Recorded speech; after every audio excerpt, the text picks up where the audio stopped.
दोस्तों, secret facts channel में आपका स्वागत है। दोस्तों, क्या आप जानते हैं कि इस्लामी संप्रदाय की स्थापना करने वाले पैगंबर साहब मोहम्मद ने अपनी ज़िंदगी में कुल कितनी शादियां रचाई? जी हाँ, मोहम्मद साहब ने अपनी ज़िंदगी में कुल 11 निकाह रचाए थे। ऐसी ही रोचक और ज्ञानवर्धक तथ्यों से रूबरू होने के लिए हमारा चैनल सीक्रेट फैक्ट्स सब्सक्राइब करें और नोटिफिकेशन बेल ऑन करना ना भूलें। तो हम आते हैं अपने विषय की ओर।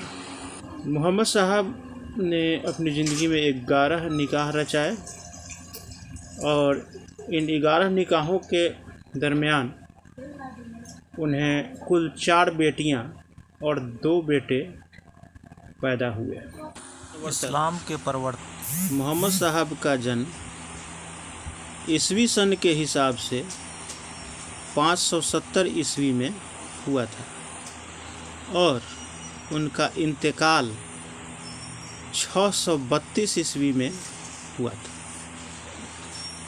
उन्हें कहा जाता है कि हेरात की गुफा में ज्ञान की प्राप्ति हुई थी, इल्हाम हुआ था। ये घटना 610 ईस्वी के लगभग हुई थी। इस्लामी कैलेंडर यानी कि हिजरी कैलेंडर की शुरुआत 622 ईस्वी में हुई थी और मज़े की बात यह है कि 622 ईस्वी में ही मोहम्मद साहब ने मक्का से मदीना के लिए प्रस्थान किया था।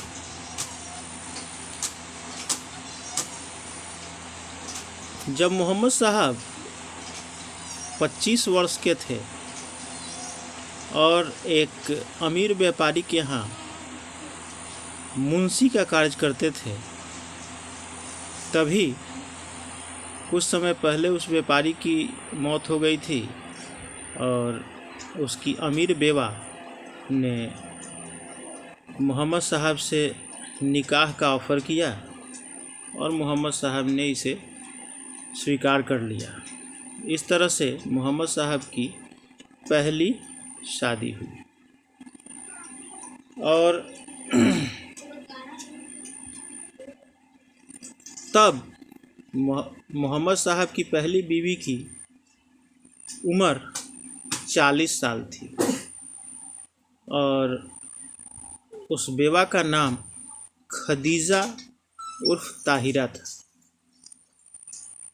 इस्लाम के